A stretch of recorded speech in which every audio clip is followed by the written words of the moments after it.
Hey, thanks for joining me here in my shop. I'm going to try to fix the band switch on this radio, and at this point I haven't got a clue how I'm going to do it. So I think a lot of what's going to go on here is me examining this switch very carefully and trying to devise some kind of repair for it. So, and if I come up with a good idea, I'm going to fix it too. So let's just take a look here. Or, you know what?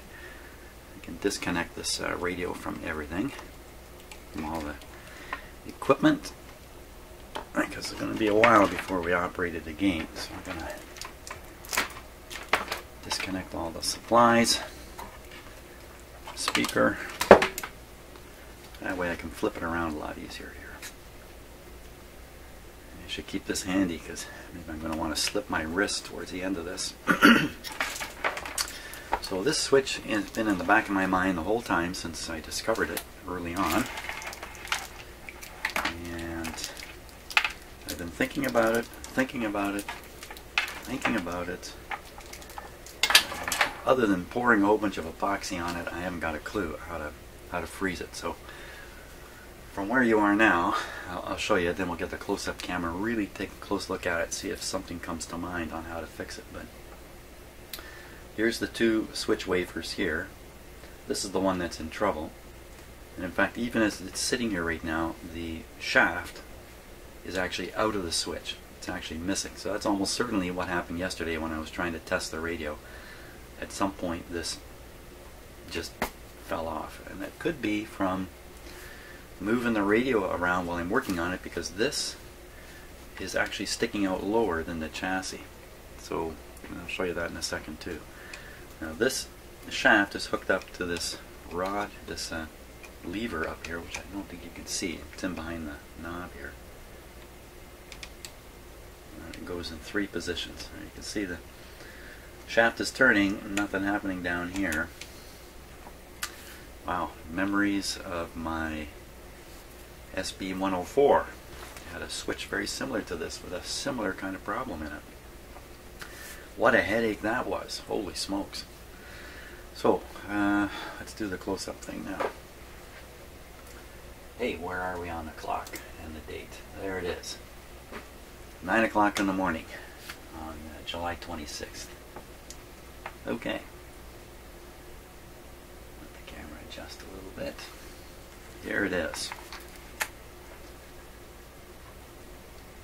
I'll just get it in focus here. Hang on one sec.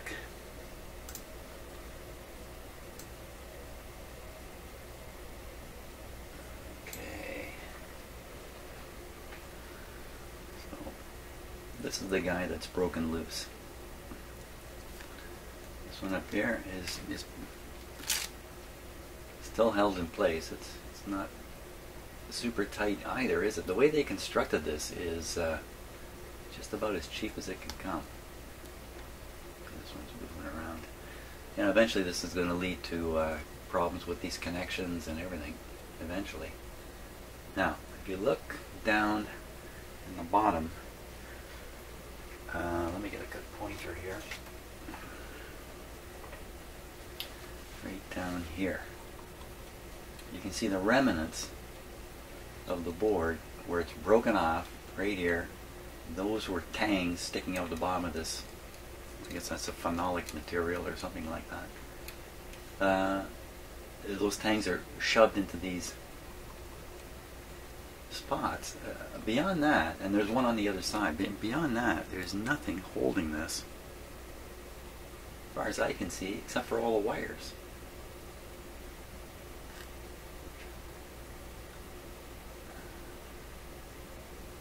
Maybe a good question to ask here is, well, how come this broke in the first place? That's a good question. Why would this break in the first place? Assuming that this broke during regular use of the radio, not while it was out like this, and somebody was working on it. I don't think anybody's worked on this radio at all. How come that would break? Because the force that caused this to break is still going to be there, potentially, whatever it is. And if I try to fix it, I'll come up against that force again. Well, the obvious force is just turning the knob here, and well, look at that. The shaft has a, well, there's just nothing solid about any of this. Let's take a look up on top here, just exactly what's going on. So the way this is working is it has this lever, and you can move the lever, you turn the gear part, which then rotates this plate, and there's the shaft. Somehow, I don't know, we call that a rivet? I don't know what that is exactly. Somehow the shaft is locked up inside this rather complicated looking piece in here. There's a lot of stuff there. What's this?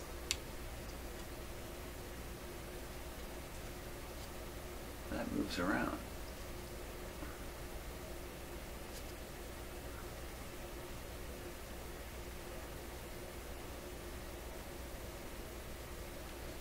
I don't know if it's really important for me to even study this part, but that's kind of a weird thing.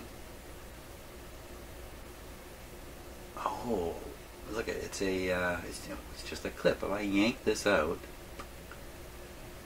it's like a cotter pin sort of deal. If I yank this out, I'm not about to yank it out, it might somehow free that shaft up or something.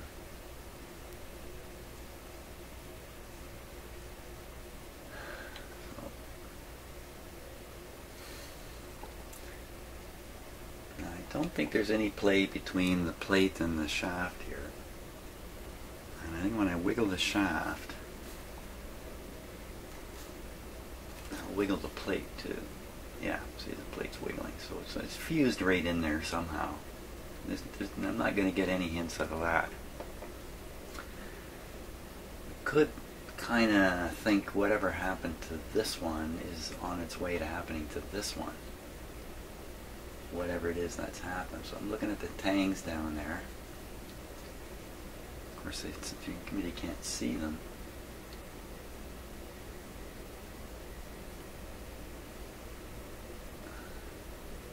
So really, this is how they put this together. They just slap these on, shove the tangs in the little slots, and then solder up the wires and figure that's enough to hold it in place. Just a bunch of wires.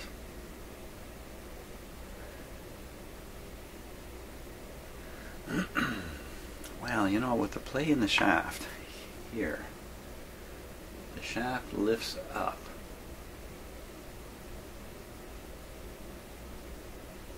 Now, if the shaft were to lift up, you could lift up the switch plate out of the grooves.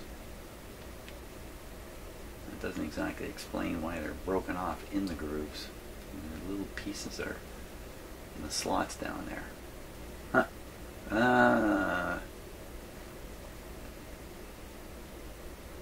Another possibility is forcing the switch beyond its limit, so that this shaft is actually applying a lot of pressure into the wafer, trying to twist it, and that would lead to some kind of fracture. Oh, look, it's shaped more. It's shaped to go down into that big open area there.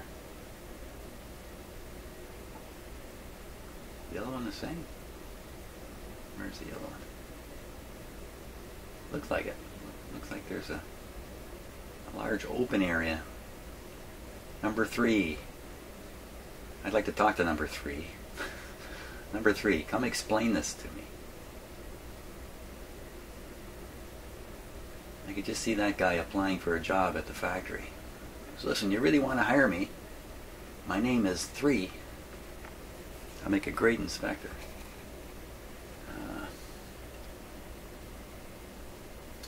Wow, okay, nothing's leaping out at me here. I'm looking for what it is I'm missing. What am I missing? Okay, there's no bottom cover on this radio. There's no fitting that the bottoms will fit into to lock them down further. So what do we got here? We've got the shaft is wiggly. Plate could pop out. Maybe out of its grooves. That's a long ways. If it popped out of its grooves and that led it to break, then we wouldn't see the pieces down in those slots. So it broke in place. Broke in place.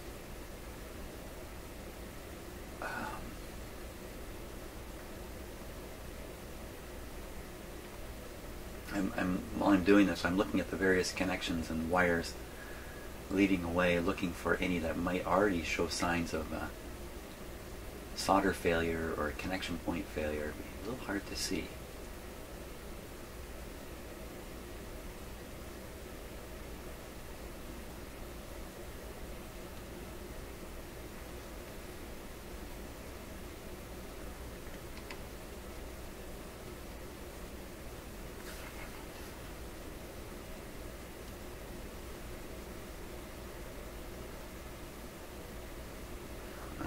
That looks a little odd there.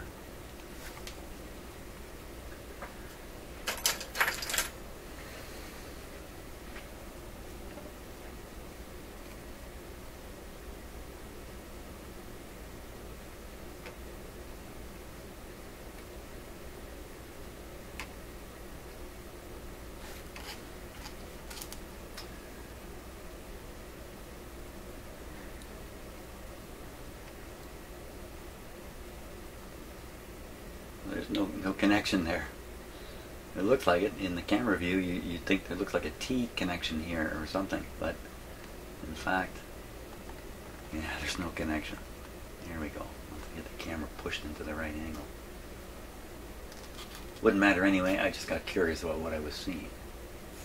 Well, okay. So the only repair notion I have is to literally flood this area with epoxy down here.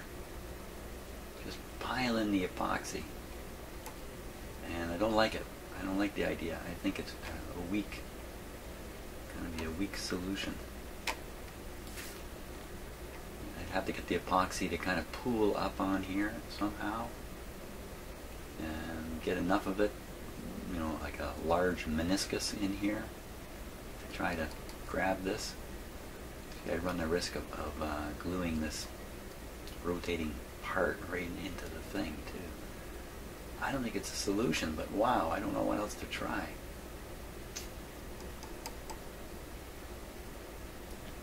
Can I stick some kind of support back in this groove and run it up the side here? No, there's no way. There's no way. About building some kind of support structure? No way. There's no options here. Well, what about attaching a bunch more wires? Useless wires, just brought up maybe to some spare connections in here. Some heavy wires. Some heavy wire, maybe even run through this hole here. There's one over here, there's a hole over here. You know, run the wire through the hole, especially up at the top here where you get the good leverage. And then, you know, I'm thinking about like a heavy, like the kind of wire you'd use for wiring your house. That would be like a number, what would that be, 14 or 12? Pretty large copper. Then I would have to fix it onto the chassis here somehow. Have to run it down, you know, and like try to solder it into a spot like that. It's really not a very good solution either. Okay, what about shoving the shaft through and then somehow preventing the shaft from pulling out?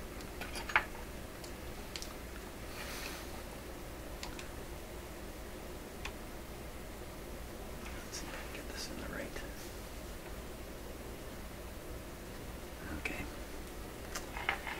Okay. Let's get the camera crane going here. I can't, I need both my hands. I brought both my hands with me, so I should make use of them.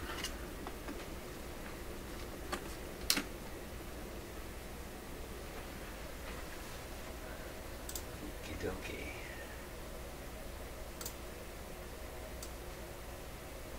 I'm trying to think stuff up, what I do is I follow the basic brainstorming technique. I actually have a book. I have a book written by the guy who invented the notion of brainstorming. It's called Applied Imagination.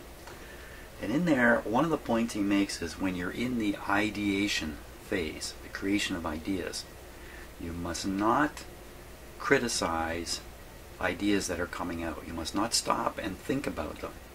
You must just think them up, as crazy as they might sound. Maybe flesh them out a little bit if you're in a group. Make sure they're understood. I'm not in a group, I'm just here alone. But you think them up, don't be critical, set them aside and continue thinking them up. And the idea is to get this idea generation thing going in your head and not to get caught up on any one idea too soon. And try to come up with as many ideas as possible. And that's kind of what I'm trying to do here, although I'm not making any kind of formal attempt at it, but I'm trying to give time to let ideas come. I'm making observations in the hopes that something will trigger. I'm wiggling this switch just on account of just to try to dream up some kind of solution. Oh yeah, so we're talking about what if I try to fix the shaft on the other side here. I should really okay,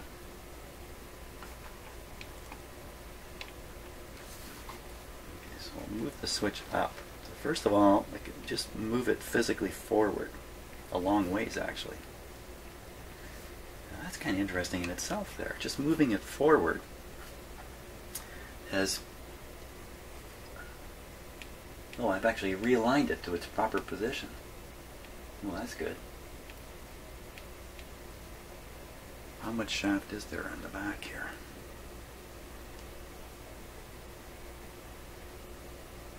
How much is sticking out? I don't know. Okay. Go back to moving the camera by hand here.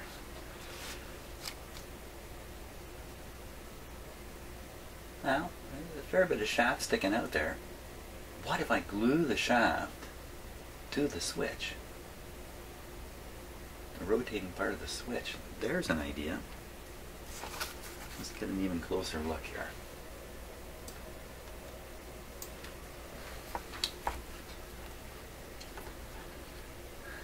So what if I just take a bunch of epoxy, lace it in there? You can see all the contacts and the rest of it. What's going on? Those contacts don't... Is the switch not really in position here? Okay, so let's watch it operate. There's something more going on. So this is one extreme. Now we'll go to the middle setting. Very hard to hold the radio, turn the switch, and hold the camera all at the same time here. We'll go one more. Oh. It's okay. Thought I saw one of these switch. Sorry it's all waving all over the place, but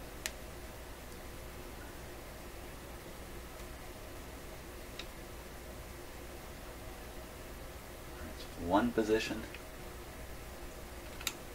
Next position. That seems fine.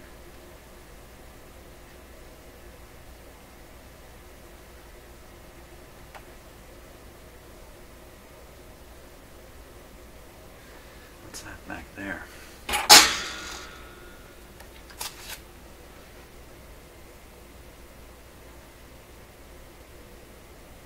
So that looks like a piece that is supposed to hold the rotating wafer part in place.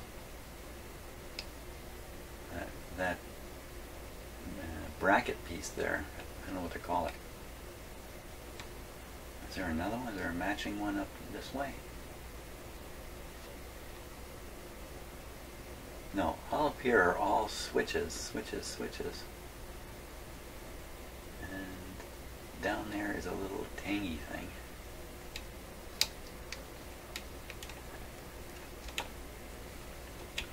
You know, so what's holding that rotating piece in place?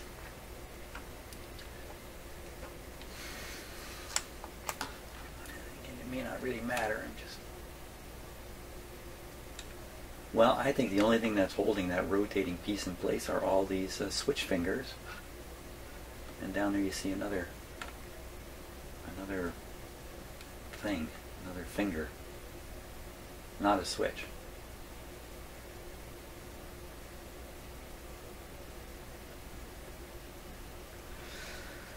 Okay, you can see what's happened here too is the whole switch body has rotated slightly. So if you look straight on, it's a little hard to show here.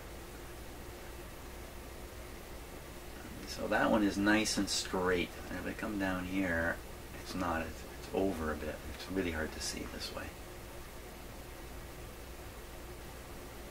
Not particularly noticeable. There you can see how the switch wafers really have no clearance with the bottom of the radio. They're just right. Oh, when this radio is sitting flat in the cabinet, there's something pushing up on the bottom of these.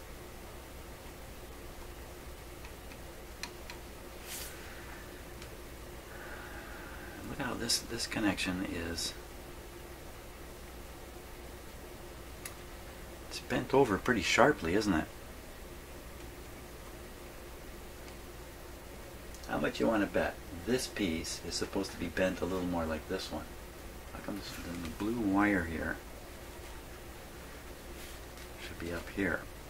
So there's nothing along the bottom here. Let's just take a look and see what this...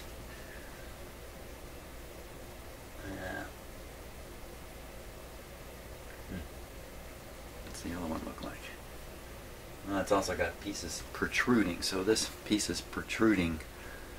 This piece here, protruding a little lower than the plate. So if anything's touching the bottom of the radio cabinet, it's this.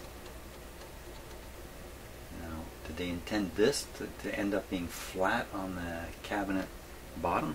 What's going on in the cabinet? Let's take a peek. There's something going on in the cabinet. Is there some kind of hint in here? Let me flip. Oh, there is something going on in the cabinet. So here's the cabinet. Very nice. Nice little cabinet. Okay, so we look inside and yeah, look what's going on. There is no bottom. There is no bottom. There's no bottom. Well, how can there be no bottom to the radio? That's right, I remember now. When I took it apart, I do remember. Here we are. So, okay. So here's the back. There's the bottom. It's just cardboard. No marks or anything.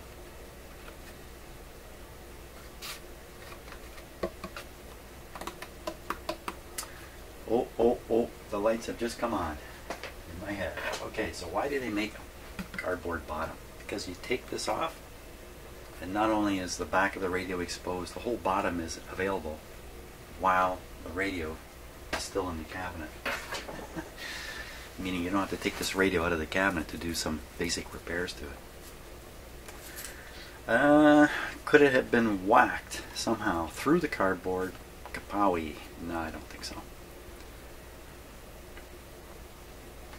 Could it be that somehow the shaft got hung up on the rotating part, something got hung up somehow, and then somebody forced the switch, and at that point broke this? I don't see how that could be the case, because it turns pretty free.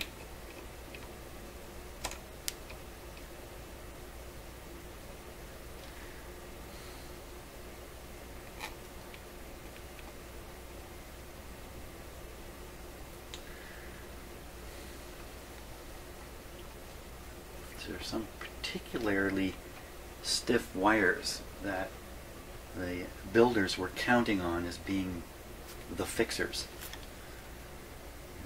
So there's a resistor here, looks like a capacitor there. I don't see any particularly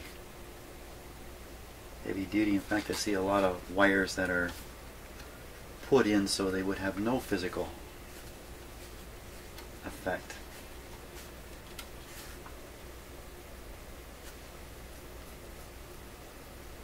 Wow, I'm just having trouble believing that they built this radio knowing that this piece is just shoved into two little slots and then it's held in place by the shaft and its wiring. But I don't see any other deal here.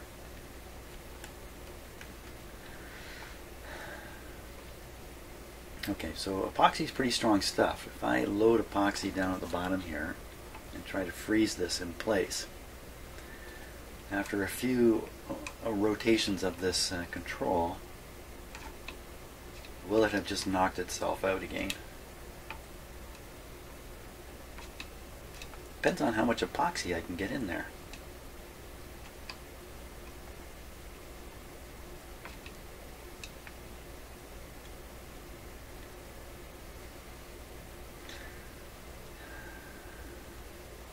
Well, you know, the only thing that's coming to mind here is a pile of epoxy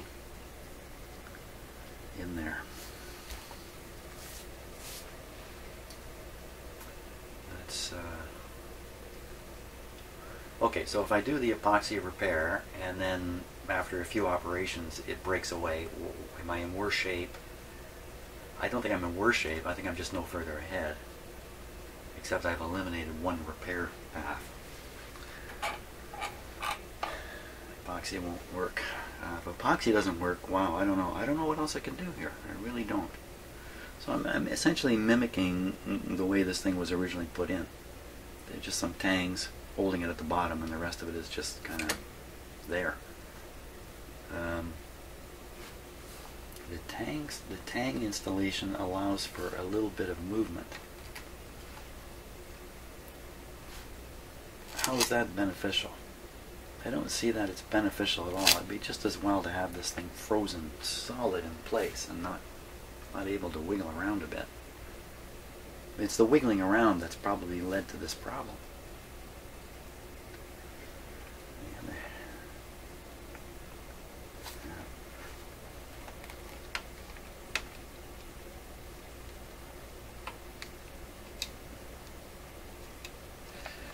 I think that's all I can do is epoxy it. Take this thing right over.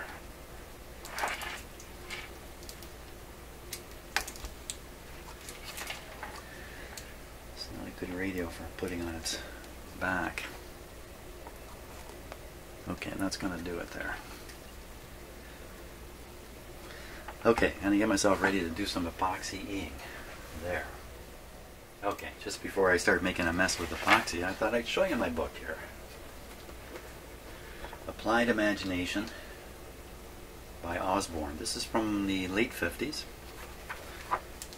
That's 1960, so that's my dad's signature there.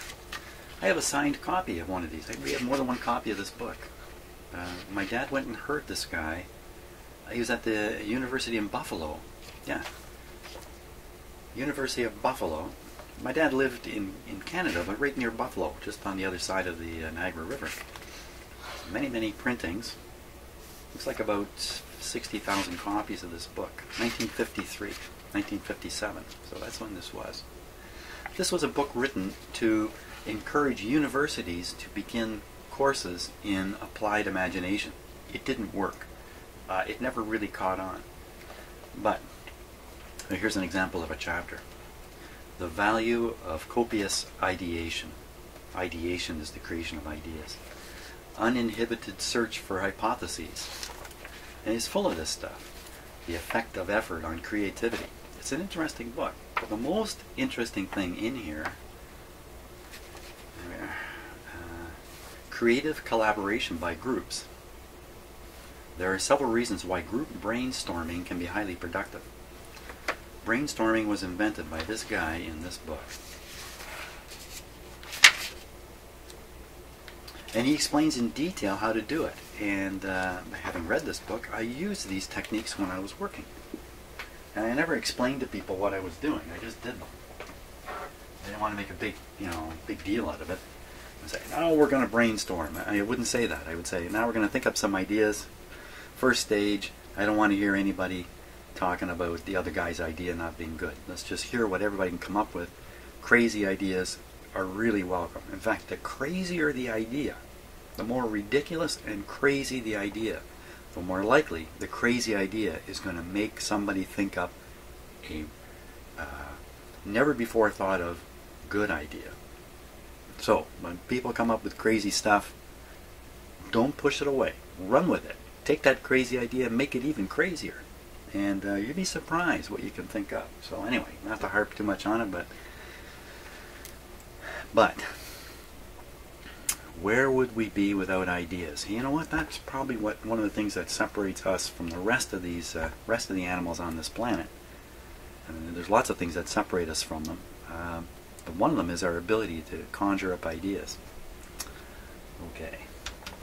Now that's enough talk. Back to getting some epoxy ready. Better camera shot there too. Here comes the epoxy. Okay, so before I start applying glue to this, I'm going to want this to be to sit in its best position, or I'm going to have to somehow clamp it in there. A little awkward clamping something like this. So I'm pushing it in. I'm kind of wondering what's pushing it back up. I want to just sit down there. Could be all these wires.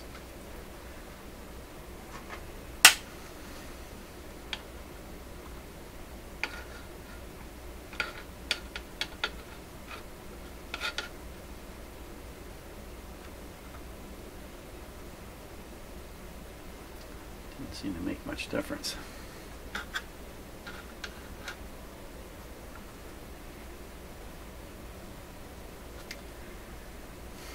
I want to sit here and hold it with my finger while it's drying. There's a hole here. I have to do something like this.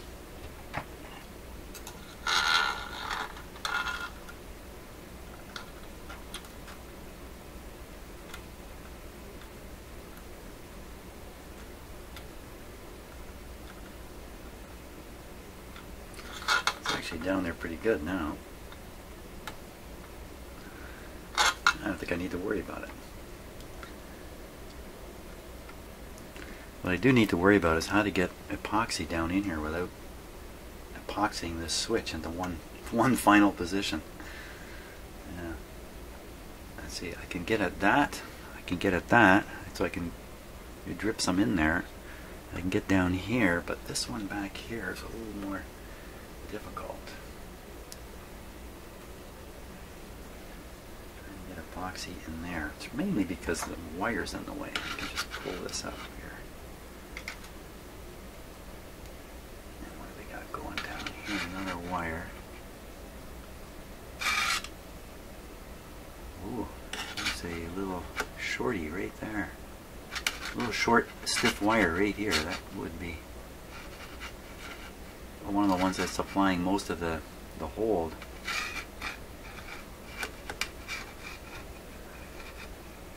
There's a bit of a connection tang here that's got that ground wire or chassis wire hooked up to it.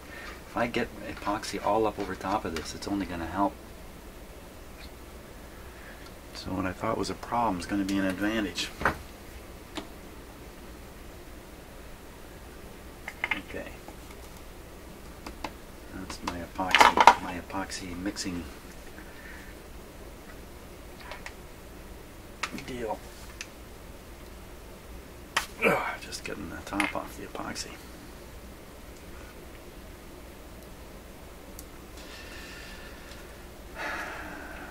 Let's see if they're both working. Stuff. These plungers get stuck, you know, and then you can't see what I'm doing. These watch me make a good mistake here. These plungers get stuck in these things, and when you're trying to get them going, look out, baby.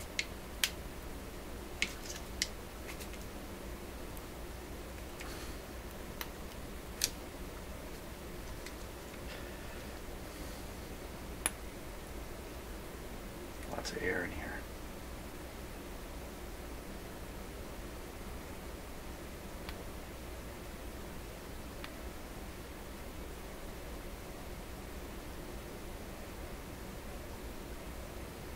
Okay.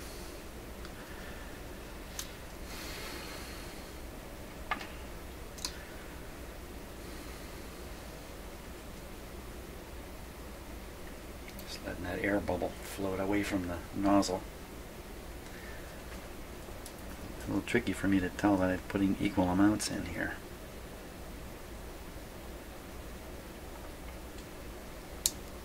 Yikes.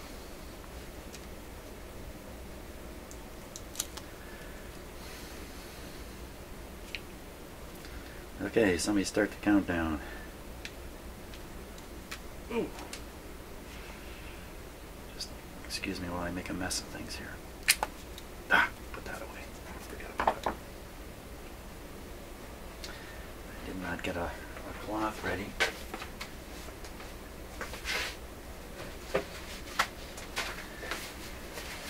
And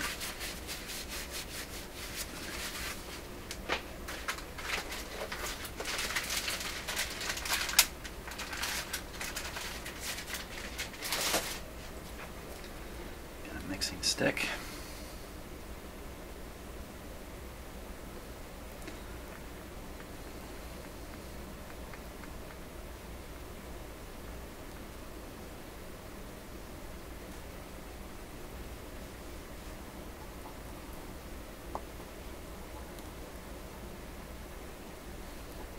Mixing viscous liquids is much more challenging than people might realize. I saw a video on YouTube once sort of demonstrating this. How you can mix up viscous liquids and they look like they've been mixed up, but in fact they aren't. So I think one of the mistakes you can make with epoxy is to undermix it.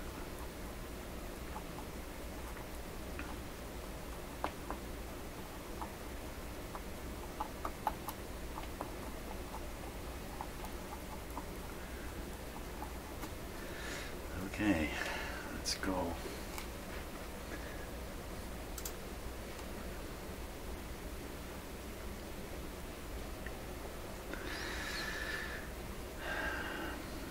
Good luck.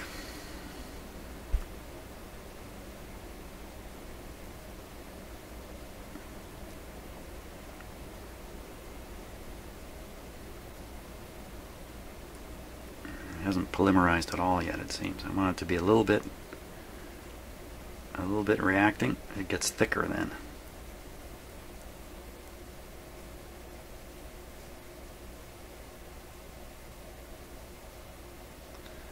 Still pretty thin.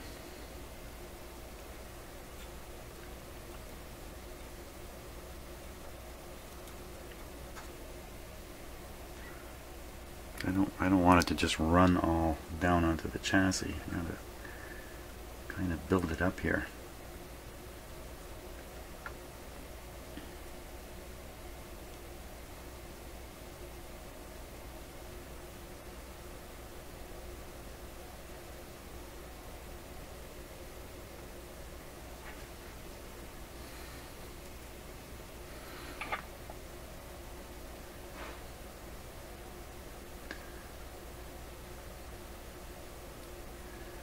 Okay, that's one side.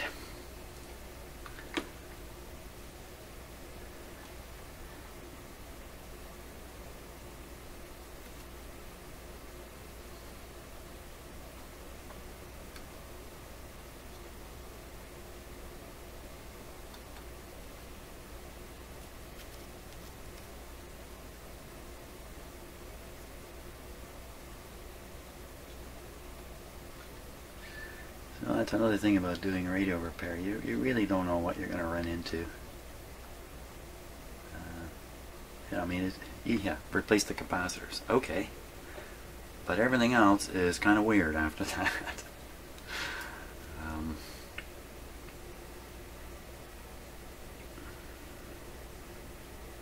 Lots of mechanical issues with anything old. See, this is actually a mechanical failure in the radio. Nothing to do with electronics at all.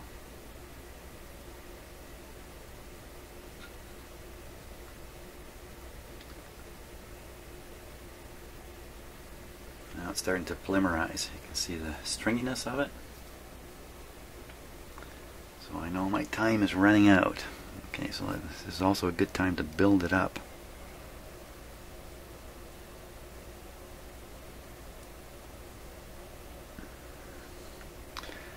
I'm running out of time now. It's really thickening up.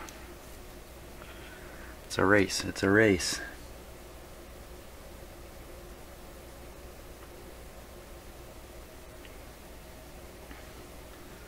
Then obviously I'm going to have to leave this alone. Oh, this little cap's getting hot that I'm holding.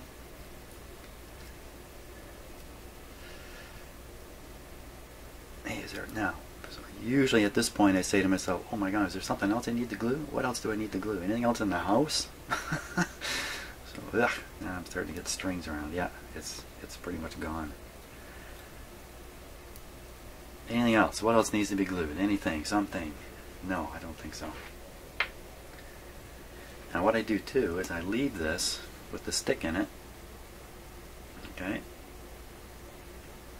Kind of try to leave it with the stick in it.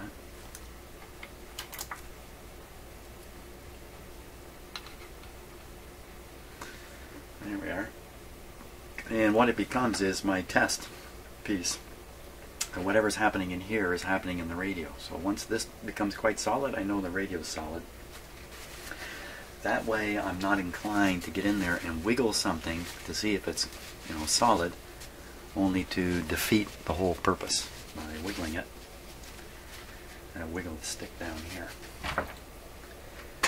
It's my secret technique. Don't tell anybody. That's a patented technique. Yeah. Okay, you know what? That's it. That's all I can do. We'll let that guy solidify, and probably not until tomorrow morning. I won't be able to work on it. Beautiful day here. We are having just an endless succession of beautiful, beautiful days here. Sunny all day, a little hot, a little humid. Fantastic. No rain. Okay, well, see you on the next video. Thanks so much for watching.